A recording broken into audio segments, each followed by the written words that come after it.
Science दर्शन institute में आप सभी बच्चों का स्वागत है। बच्चों, लास्ट क्लास में हमने ट्रेस, ट्रांसपोज और कुछ स्पेशल टाइप के मैट्राइसेस पढ़े थे। उसी क्लास को कंटिन्यू करते हैं और उसके आगे की पढ़ाई शुरू करते हैं। तो उससे पहले मैं आपके लिए कुछ बहुत बेहतरीन आईआईटी जेईई में आए हुए प्रीवियस ईयर्स के क्वेश्चंस लेकर आया हूँ। तो पहले हम वो सॉल्व करते हैं और फिर हम कुछ स्पेशल मैट्राइसेस भी पढ़ने वाले हैं। तो चलिए शुरू करते हैं आज की क्लास। तो बच्चों, ये रहा पहला क्वेश्चन। तो क्वेश्चन क्या बोल रहा है आप रीड कर लीजिए एक बार, और आप कर सकते हैं तो प्लीज इसको करिए, ठीक है।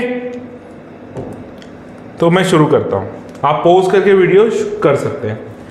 तो क्वेश्चन कह रहा है if a matrix if A is a symmetric matrix, A colour change कर लेते हैं, हाँ अब सही है। If A is a symmetric matrix and B is skew symmetric matrix. तो यहां पर आपको क्या क्लियर होना चाहिए, यहां पे आपको क्लियर होना चाहिए कि स्क्यू सिमेट्रिक मैट्रिक्स क्या होता है और सिमेट्रिक मैट्रिक्स क्या होता है। तो सिमेट्रिक मैट्रिक्स बच्चों लास्ट क्लास में हमने पढ़ा था, अगर ए कोई मैट्रिक्स है और उसका ट्रांसपोज अगर ए के ही इक्वल आ रहा है, ठीक, एक ए कोई मैट्रिक्स था उसका ट्रांसपोज निकाला और वो ए के ही इक्वल है, दैट मीन्स ये क्या हुआ, एक सिमेट्रिक मैट्रिक्स हुआ, ठीक है। स्क्यू सिमेट्रिक मैट्रिक्स मतलब क्या होता है, जैसे कि यहाँ पे वो बोल रहा है कि जो बी है वो स्क्यू सिमेट्रिक है ना, यही बोला है ना उसने कि जो बी मैट्रिक्स है वो क्या है, स्क्यू सिमेट्रिक मैट्रिक्स है। तो स्क्यू सिमेट्रिक है बी, दैट मीन्स वो क्या होना चाहिए, माइनस बी के इक्वल होना चाहिए, ठीक है। किसके इक्वल होना चाहिए, माइनस बी के इक्वल होना चाहिए, ठीक। तो चलिए शुरू करते हैं। फिर वो क्वेश्चन बोल रहा है कि ए प्लस बी एक मैट्रिक्स है, देन ए बी इज, अब इन चार में से एक आंसर है। ये बच्चों JEE मेंस 2019 का आया हुआ क्वेश्चन है। तो देखिए हम किस तरह से इसको सॉल्व करते हैं। तो सबसे पहले जो इंफॉर्मेशन दी है हम उसका यूज करना चाहता है। हमें दिया हुआ है a plus B is equal to 2 3 5 -1, okay. हमें क्या पता है, हमें ट्रांसपोज की प्रॉपर्टी पता है। तो मैं क्या करने वाला हूँ, इस पूरे का ट्रांसपोज लेना है। जब मैं इसका ट्रांसपोज लूंगा तो क्या होगा, ये रो और कॉलम आपस में इंटरचेंज हो जाएंगे, मतलब जो रो है वो कॉलम बन जाएगा। तो 2 3 और 5 -1, ठीक है। और हमें ये भी पता है कि a प्लस बी का ट्रांसपोज किसके इक्वल होता है, a transpose plus b transpose के इक्वल होता है, ठीक है। इसको मैं इक्वेशन 1 बोल रहा हूँ, ये हमारी इक्वेशन 1 है, ओके। तो मुझे ये पता है कि जो a प्लस बी का transpose a transpose plus b transpose के इक्वल होता है, ठीक है। तो a ट्रांसपोज तो मैंने अभी निकाला क्योंकि उसने बोला है कि सिमेट्रिक मैट्रिक्स है, तो मैं बोल सकता हूं कि a ट्रांसपोज a के इक्वल है और जो b ट्रांसपोज है वो माइनस b के इक्वल है। किसके इक्वल है, माइनस b के इक्वल है। तो लिख देते हैं हम यहां पर क्या, माइनस b। ये रहा आपका मैट्रिक्स, है ना, सेम रहने वाला है, कोई डिफरेंस नहीं है। हमने क्या किया है, बस a का ट्रांसपोज की जगह a और b के ट्रांसपोज की जगह माइनस b पुट कर दिया है। और आपके मैट्रिक्स में आने वाले हैं सेम एलिमेंट 2 3 5 -1, ओके। अब ये हो गई इक्वेशन नंबर 2। अब ये रही इक्वेशन नंबर 1, ये रही इक्वेशन नंबर 2, दोनों को आप सॉल्व कर लीजिए। तो मैं क्या करने वाला हूं, इक्वेशन नंबर 1 को इक्वेशन 2 में मैं ऐड करने वाला हूं। और जैसे ही मैं इक्वेशन 1 को इक्वेशन 2 में ऐड करूंगा तो आप देख रहे हो b से b कैंसिल आउट हो जाएगा। तो 2a will be equal to, ठीक, ऐड करेंगे तो 2 + 2 4, है ना। पोजीशन वाइज मैट्रिक्स क्या होगी, सेम एलिमेंट ऐड हो जाएंगे। 2 + 2 4, ये लिखा मैंने 4। 3 + 5 8, ये लिखा 8। 5 + 3 अगेन 8, ये लिखा 8। और -1 + -1 कितना हो जाएगा, -2, ठीक। अब मैं क्या करने वाला हूं, यहां से 2 कॉमन कर लेता हूं। 2 कॉमन करूंगा तो 2 से 2 कैंसिल आउट हो जाएगा, मेरी a की वैल्यू आ जाएगी, ठीक है। 2 से 2 कैंसिल हो जाएगा तो मेरी a की वैल्यू निकल के आ जाएगी। तो यहां से 2 जैसे ही कॉमन आउट करता हूं मैं, तो ये हो जाता है 2 बाहर आ गया अपना, ये 2, ये 4, ये 4, दिस इज -1, ओके। देन 2 से 2 कैंसिल, तो फाइनली आपके पास जो a की वैल्यू निकल के आई वो निकल के आ गई है बच्चों 2 4 4 -1, ओके। अब ए वैल्यू आ गई तो ए की वैल्यू अगर आप ए 1 में या 2 में जिसमें रखना चाहें, मैं 1 में रख देता हूँ, तो 1 में अगर पुट करते हैं किसकी वैल्यू, ए की, यहाँ पर, यहाँ इस पोजीशन पे, तो बी निकल आएगा। ठीक है, तो यहाँ कर देते हैं। ओके, हमारे पास जगह है अभी, चलिए यहाँ करते हैं। तो ए की वैल्यू यहाँ पुट कर दीजिए। तो ए क्या है आपका 2 4 4 -1, ये आपका ए है, और प्लस बी इक्वल टू, ये आपका मैट्रिक्स ये रहा 2 3 5 -1, ये आपका मैट्रिक्स है। तो ये उस साइड जाएगा, सब्ट्रैक्शन हो जाएगा, तो घटा दीजिए भाई साहब, घटा देते हैं। तो 2 में से 2 गया 0, ठीक है, ये उस साइड जाएगा। 3 में से 4 गया -1, 5 में से 4 गया 1, -1 में से -1 गया 0, है ना, -1 में से -1 गया 0। तो आपके पास ए की वैल्यू पता है आपको, है ना, आपको देखिए यहाँ पे ए पता हुआ है, आपको यहाँ पर ये बी पता है और ए पता है, दोनों वैल्यू आपने निकाल दी है। तो आपको निकालने को क्या बोल रहा है, ए बी। तो बच्चों अब सवाल हो गया बहुत सिंपल, अब सवाल हो गया सिर्फ मल्टीप्लिकेशन का, और ये करना आपको आता है। ठीक है, तो क्या करने वाले हैं हम, ए और बी को मल्टीप्लाई करेंगे। तो ए क्या है आपका 2 2 4, है ना, हमें ए बी निकाल रहे हैं। 2 4 4 -1, ये ए हो गया, बी हो गया 0 -1 1 0। ओके, चलिए मल्टीप्लाई करते हैं। तो आपको रूल पता ही है, रो into column.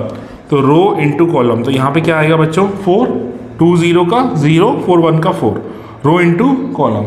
Same row second column 2 का 1 में करेंगे तो कितना आएगा -2। ठीक, फिर हम रो चेंज करेंगे, कॉलम में करेंगे 4 का 0 में 0 -1 का 1 -1। ठीक, फिर रो सेम और फिर कॉलम। ठीक है, रो सेम, फिर हम क्या करेंगे, कॉलम। तो 4 का 1 में करेंगे तो माइनस का 4 आने वाला है। ठीक है, ये रहा। तो मैच करिए कौन सा आंसर होगा भैया, ये देखिए कौन सा ऑप्शन सही है।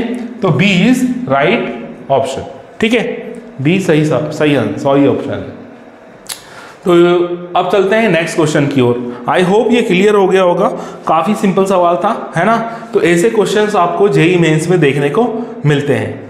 चलिए तो आगे बढ़ते हैं नेक्स्ट क्वेश्चन की ओर। तो बच्चों ये 2021 में आया हुआ क्वेश्चन है, एक बार रीड कर लीजिए। आपको ट्राई करना है तो आप वीडियो को पॉज करके ट्राई कर सकते हैं। तो चलिए मैं शुरू करता हूँ। तो बोला है if for the matrix A, ये एक मैट्रिक्स आपको गिवन है यहाँ पर, ठीक है, और A into A transpose equal to I2, then the value of alpha to the power 4 plus beta to the power 4, आपको इसकी वैल्यू निकालनी है ना। तो आपकी गिवन इंफॉर्मेशन का हम हेल्प लेने वाले हैं। तो इंफॉर्मेशन ये है कि ए ट्रांसपोज इक्वल टू I2, ठीक, आपको ए पता है, ट्रांसपोज निकालना भी आता है, I2 भी पता है। ए क्या है जो गिवन है वो लिख दीजिए 1 minus alpha alpha beta, okay, and A transpose, तो इसका ट्रांसपोज निकाल लीजिए, तो ये जाएगा 1 माइनस अल्फा अल्फा बीटा, और I2 मतलब सेकेंड ऑर्डर की आइडेंटिटी मैट्रिक्स, है ना। अब आपका सवाल इजी हो गया, क्या करना है आपको, मल्टीप्लाई करना है, देन इक्वेट कर देना है। तो मल्टीप्लाई करते हैं, तो रो इंटू कॉलम, जो अपना रूल है उससे चलते हैं। तो 1 into 1 1, alpha into alpha plus alpha square, फिर रो इंटू अगेन कॉलम, तो 1 into alpha alpha minus alpha beta, row into column, second row लेंगे, first column alpha into beta alpha, और beta into alpha alpha into beta, फिर row into next column, तो alpha square plus beta square equal to 1 0 0 1। ठीक, अब क्या करिए, अब just equate कर दीजिए। तो 1 प्लस अल्फा स्क्वायर, ठीक, 1 plus alpha square equal to 1, ठीक, तो 1 से 1 कैंसिल आउट, अल्फा स्क्वायर कितना निकल आया 0, है ना। और इक्वेशंस क्या आ रही है, अच्छा ये भी ले सकते हैं हम, alpha square plus beta square equal to 1। देखिए ये alpha square plus beta square किसके बराबर है, 1 के बराबर है, यहाँ लिख दिया 1, और अल्फा स्क्वायर कितना निकाला 0, दैट मीन्स बीटा स्क्वायर कितना हो गया 1। ठीक, तो यहाँ पर आपकी दो वैल्यू निकल के आ गई, अल्फा स्क्वायर और बीटा स्क्वायर। आपको आंसर क्या चाहिए, वहाँ आंसर पूछा है alpha to the power 4 plus beta to the power 4, ये आपको कैलकुलेट करना है। तो अल्फा की पावर 4 क्या, दोनों साइड स्क्वायरिंग कर दीजिए, 0 का स्क्वायर क्या रहेगा 0, 0 का स्क्वायर क्या रहने वाला है 0, तो अल्फा टू दी पावर 4 क्या रहने वाला है, अल्फा टू दी पावर भी 4 रहेगा। अच्छा, बीटा टू दी पावर 4 क्या रहने वाला है 1 रहेगा, है ना। 1 का स्क्वायर कर देंगे तो क्या हो जाएगा 1 हो जाएगा, तो ये हो गया 0 + 1, दैट इज आंसर क्या हो गया 1। तो कौन सा ऑप्शन करेक्ट हो गया बच्चों, तो option number A option is right. Okay, easy था। देखिए 2 स्टेप का आंसर था, 2021 में आया हुआ क्वेश्चन है। इस तरह के सिंपल क्वेश्चन देखने को मिलते हैं। चलिए आगे बढ़ते हैं। अब हम शुरू करते हैं कॉन्जुगेट। तो कॉन्जुगेट होता क्या है बच्चों, आपने कॉम्प्लेक्स नंबर्स पढ़े होंगे, ठीक है। तो कॉम्प्लेक्स नंबर में होता क्या है, कॉम्प्लेक्स नंबर में हम जो इमेजिनरी नंबर्स होते हैं वो आ जाते हैं। अगर उनके साइन को हम चेंज कर दें तो वो क्या कहलाता है, कॉन्जुगेट कहलाता है। मतलब यहाँ पर ध्यान से देखिए, यहाँ एक एग्जाम्पल दिया हुआ है आपके सामने, ये रहा एक मैट्रिक्स, ठीक। इस मैट्रिक्स में हमने कॉम्प्लेक्स नंबर लिख के रखे हैं।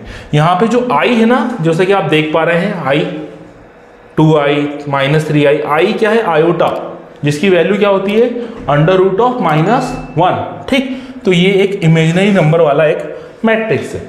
अब इसमें किया क्या हमने इसमें क्या किया, इसका कॉन्जुगेट निकाल लिया। मतलब जो आपका इमेजिनरी पार्ट था, देखो 2 पार्ट होते हैं, जो कॉम्प्लेक्स नंबर होता है उसके 2 पार्ट होते हैं। कौन कौन से, a + ib, ये वाला पार्ट जो होता है ये इसको बोलते हैं हम रियल पार्ट, ठीक है। और ये जो पार्ट होता है इसको हम बोलते हैं इमेजिनरी पार्ट। तो जो इमेजिनरी पार्ट होता है उसका जो साइन होता है, जैसे कि यहाँ पे आप देख पा रहे हैं, ये इसका साइन है। इस साइन को अगर बदल दिया जाए तो जो नया मैट्रिक्स आपको मिलने वाला है उस मैट्रिक्स को ही हम क्या बोलते हैं, कॉन्जुगेट मैट्रिक्स। तो ए का कॉन्जुगेट मैट्रिक्स ये लिखा है, प्लस था माइनस किया, माइनस था प्लस किया, प्लस था माइनस किया, माइनस था प्लस किया, प्लस था माइनस किया। देखिए पूरा का पूरा यहाँ पे आपके सामने मौजूद है, ठीक।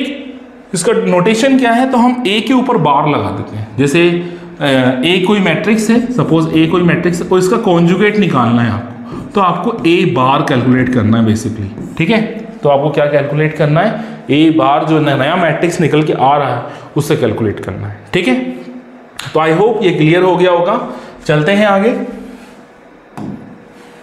देखिए अब इसकी कुछ प्रॉपर्टीज होती है कॉन्जुगेट की, कि कॉन्जुगेट का कॉन्जुगेट वही सेम मैट्रिक्स के ही इक्वल होता है। एक कोई मैट्रिक्स है उसका कॉन्जुगेट लगाया, मैट्रिक्स चेंज हुआ, अगेन कॉन्जुगेट किया तो वापस सेम मैट्रिक्स आपको मिल जाएगा।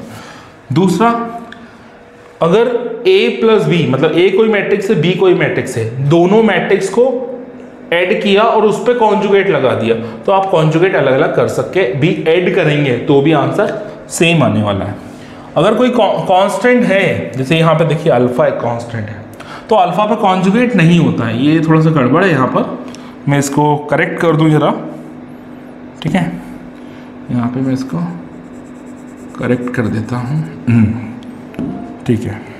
अब ठीक है, यहाँ देखिए, तो अल्फा ए, अब एक कोई मैट्रिक्स है उसका कॉन्जुगेट निकालना है और उसमें कोई कांस्टेंट है, स्केलर क्वांटिटी है अल्फा, तो उस अल्फा का इस पूरे मैट्रिक्स में कोई रोल नहीं रहने वाला। आप उसको कॉमन कर दीजिए और फिर उसके बाद कॉन्जुगेट निकाल लीजिए, कोई दिक्कत वाली बात नहीं है।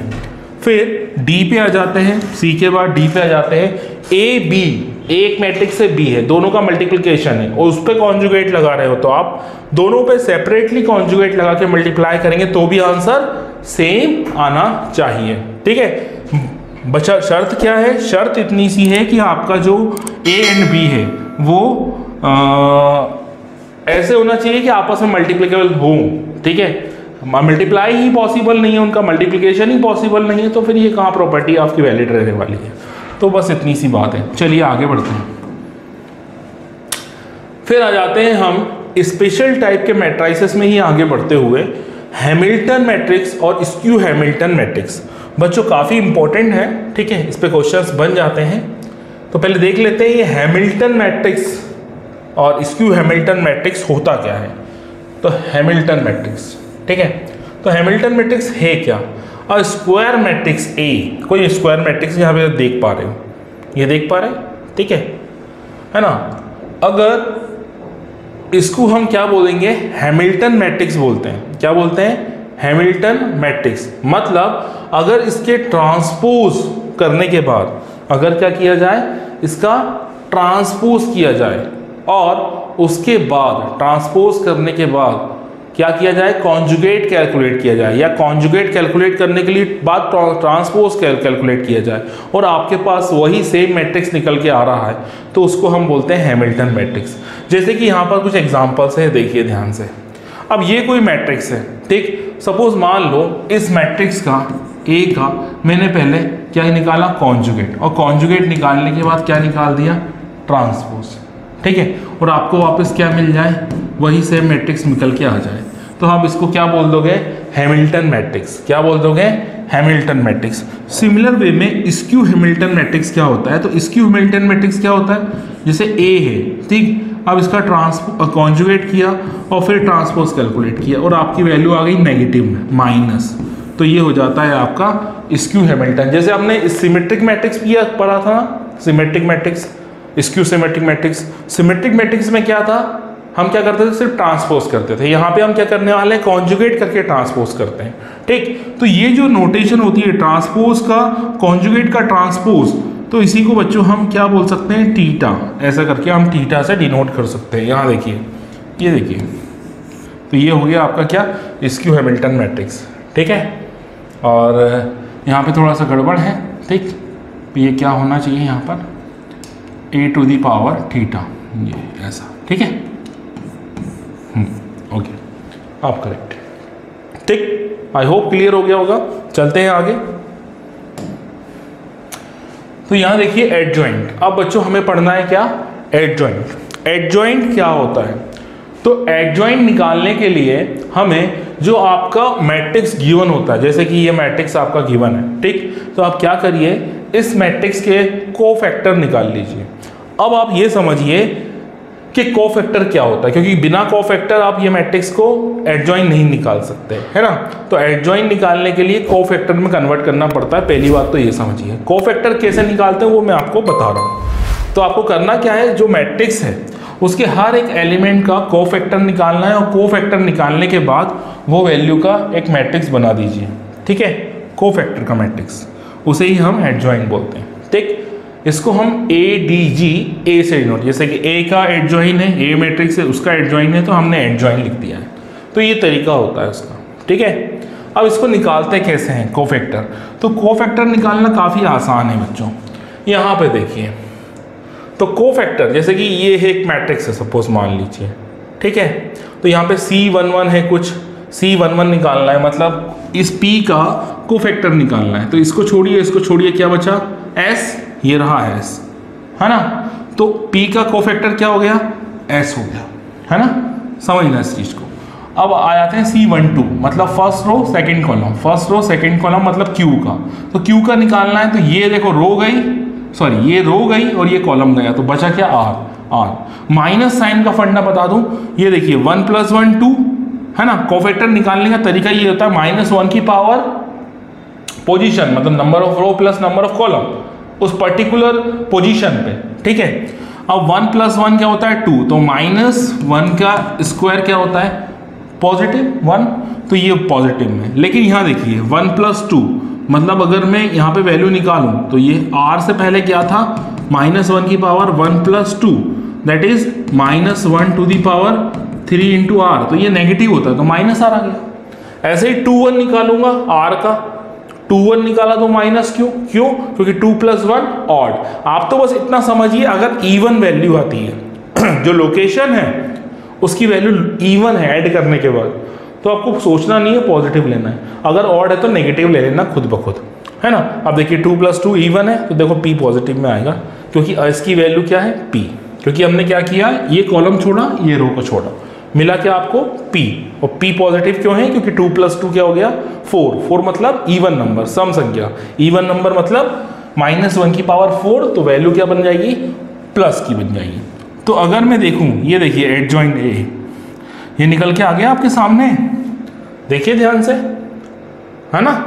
तो क्या किया है मैंने यहाँ पर, इसके सारे कोफैक्टर निकाल लिए। ये देखिए s minus Q minus R P, मतलब p का मतलब फर्स्ट लोकेशन का s ये लिखा, सेकंड लोकेशन का माइनस आर ये लिखा और s का p ये लिखा। अब उसके बाद उसका कर दिया ट्रांसपोज, और जो नई वैल्यू निकल के आई है इसको ही हमने क्या बोल दिया, इसको हमने एडजॉइन। जो आपकी नई वैल्यू निकल के आई है इसी को हमने एडजॉइन बोल दिया। ये मैट्रिक्स एडजॉइन है, किसका, इस A का है। ठीक है, क्लियर है ना। क्योंकि इसको हम डिटेल में भी और पढ़ने वाले हैं।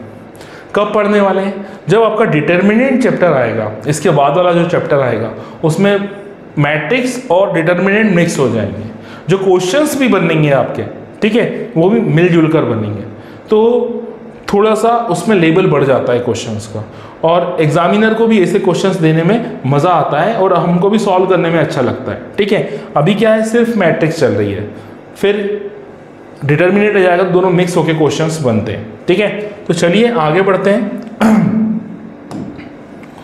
यहाँ देखिए, find the adjoin of the matrix. अब यहाँ पर मैंने एक क्वेश्चन ले लिया ताकि आपको पूरी कहानी क्लियर हो जाए। तो मैं क्या करने वाला हूँ, यहाँ पर मैं एक एक करके कोफैक्टर निकालूंगा पहले तो चलिए कोफैक्टर निकालते हैं, है ना। तो C11 ध्यान से देखिए, C ये गया। अब 1 बोले तो -1 की पावर क्या होने वाली है, -1 की पावर 1 + 1 मतलब 2।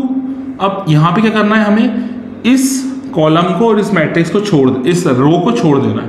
अब आपके पास क्या आ गया, नया मैट्रिक्स 1 -3 2 3। ठीक है, ये आ गया। बस इसको रहने दो, अभी अब हम इसको सॉल्व करते हैं। तो -1 का स्क्वायर पॉजिटिव, कोई दिक्कत नहीं। 1 × 3 3, 2 × -1 और 2 × -3 कितना हो जाएगा, -6। ठीक है, तो माइनस माइनस प्लस, क्योंकि एक माइनस यहाँ आता है और ये आता है -6। ठीक है, पहला क्वेश्चन है तो थोड़ा सा मैं आराम से बता रहा हूँ आपको। 1 का 3 में मल्टीप्लाई 3 माइनस, जो कि फॉर्मूले में इसको सॉल्व करते समय आता है, और एक माइनस जो मल्टीप्लाई करने पे आएगा क्योंकि 3 में माइनस है, 3 × 2 = 6। तो इसका फाइनल आंसर क्या आ गया आपके पास, कितना आ गया, माइनस माइनस प्लस, और 3 और 6 कितना होता है, 9। ऐसे ही सेम आप कैसे कैलकुलेट कर लोगे, 1 2। अब 1 2 कैलकुलेट करना और आसान हो गया, आप इतना समझ चुके हो ना, अब आप डायरेक्ट कर सकते हो। 1 2 लोकेशन क्या है, ये गया। वो 1 2 से मुझे पता है यार माइनस आता है, पता है ना। 1 2 ऐड करूंगा ऑड नंबर, तो माइनस तो मैं पहले ही ले लेता हूं। अब 1 2 ये गया, तो 2 3 = 6, एक माइनस जो हमारे फॉर्मूले में आता है वो माइनस, फिर आपका 2 3 = 6, माइनस का 3 में मल्टीप्लाई करेंगे, -3 में तो प्लस का 3, तो ये रहा आपका प्लस का 3। अब यहाँ पे सीधे आपके सामने -3 निकल के आ गई है ना। आपको इतना सॉल्व किया था फर्स्ट में, हम सेकंड में इतने पे आ गए। अब हम डायरेक्ट वैल्यूज इस तरह से कैलकुलेट कर सकते हैं। तो हमने 1 1 निकाल लिया है, अब हम 1 2 निकालेंगे। देखिए C11, अब 1 3, 1 2 निकाल लिया, 1 3 पे आ जाते हैं। ये रहा आपका फर्स्ट रो थर्ड कॉलम का, तो 2 2 सा। अब देखो 1 3 इवन होता है, तो मैं साइन ले ही नहीं रहा, ये गया रो, ठीक है, सॉरी ये रही गई रो, ये वाला कॉलम गया, बचा क्या, 2 2 सा 4, एक माइनस जो क्वेश्चन में आता है, वो जो फॉर्मूले में आता है, और एक माइनस यहाँ क्वेश्चन में -1 × 1, तो प्लस का 1 हो जाएगा। तो ये आगे की वैल्यू कितनी, 5। ठीक है, क्लियर हुआ है ना। और देखते हैं और अच्छे से आएगा। देखिए जिन बच्चों को अभी भी डाउट्स है वो यहाँ देखते रहिए। अब ये हो गया। अब मैं लेने वाला हूँ C11 ले लिया, 1 2 ले लिया, अब 2 1 मतलब second row first column, second row first column, ये सेकेंड रो हटी, ये फर्स्ट कॉलम हटा। अब बचे क्या एलिमेंट, 1 1 2 3, 1 1 2 3, तो 1 का 3 में मल्टीप्लाई। अब देखिए ये क्या है, ऑड, तो मैं माइनस पहले ही ले लेता हूँ यहाँ पर, फिर अब सेम प्रोसेस। ठीक है, ये गया 1 3 3 और 2 1 का 2, तो यहाँ आएगा 1 1 × -1 -1, C21 हो गया। C22 निकाल लो, C22 एलिमेंट ये रहा आपके सामने, तो ये गया ठीक। 1 का 3 में मल्टीप्लाई 3, -1 का 1 में -1, और एक फॉर्मूले का माइनस, तो प्लस का 1, दैट इज 4। है ना? अब क्लियर हो रहा होगा थोड़ा थोड़ा, एक दो क्वेश्चन कर लेंगे तो बहुत बढ़िया हो जाएगा। 2 3 पे आ जाते हैं। तो 2 3 एलिमेंट आपका ये रहा, ठीक। तो इसमें क्या, ये पूरी क्या जाने वाला है, कॉलम, और ये वाला रो जाने वाला है। तो बचा क्या, 1 2 -1 ले बचा है। तो 1 का 2 में करेंगे तो 1 2 2, और -1 का 1 में करेंगे तो माइनस माइनस प्लस और 1, और बाहर एक माइनस आने वाला है क्योंकि ये ऑड होता है। तो ये क्या आ गया बच्चों, -3। ठीक है, आ रहा है मज़ा? आप देखिए यहाँ पे आ जाइए, ये कौन सा एलिमेंट है आपका, 3 1। तो हम निकालते हैं यहाँ पर C3 1, third row first column. तो 1 का 3 में मल्टीप्लाई -3 है ना, ये तो इवन है, नेगेटिव आएगा नहीं। फिर 1 × 1 -1, तो ये हो गया -4, ठीक। फिर 3 2 निकाल लेते हैं हम, चलिए 3 2 निकालते हैं। तो 3 2 देखिए, 3 2 कहाँ है, ये रहा आपका 3 2, है ना, ठीक है, थर्ड रो सेकंड कॉलम। तो ये गया, ये गया, ये गया, ये गया, ये गया। तो कन्फ्यूज़न हो रही है, थोड़ा सा मैं इरेज कर देता हूँ ताकि आपको ऐसा, हाँ अब देखिए ध्यान से, ठीक है। अब ये देखिए 2 है, तो ये वाला कॉलम गया, ये वाली रो गई। तो 1 का 3 में मल्टीप्लाई किया तो -3, ठीक है। 1 का 3 मल्टीप्लाई किया, -2 का 1 में किया तो -2, और बाहर एक माइनस ले लेंगे क्योंकि ये क्या है, ऑड है। तो यहाँ पर आ जाएगा कितना, -5 और +5, ठीक है। फिर आ गया लास्ट एलिमेंट 3 3। बस यहाँ तक की मेहनत है अपनी, बस इतनी मेहनत करनी है, उसके बाद तो लिख लेना है बस। तो 3 3 देखिए, ये रहा आपका 3, तो ये वाला मैं रफ कर देता हूँ, चलिए। तो 3 पे आ जाते हैं, ये रहा 3, तो ये वाला कॉलम गया, ये रो गई। तो 1 का 1 में मल्टीप्लाई करेंगे तो 1, 2 का 1 में मल्टीप्लाएंगे तो -2, और ये इवन है तो कोई दिक्कत ही नहीं है, ये आ गया -1। बस इतनी मेहनत है, इतनी मेहनत जो की है ना, बस। अब आपको एक मैट्रिक्स बना लेना है, ठीक है। कैसा मैट्रिक्स बना लेना है, इस C1 1 1 2 1 3 का। तो मैट्रिक्स बनाता हूँ, तो वो क्या होगा मेरा, एडजॉइन ऑफ A होगा।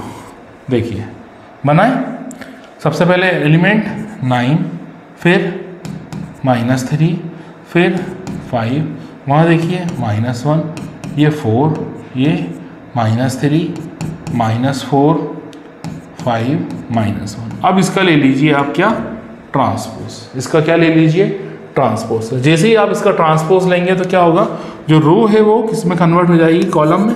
जो रो है आपकी वो कॉलम में कन्वर्ट हो जाएगी। तो कॉलम कन्वर्ट कर दीजिए,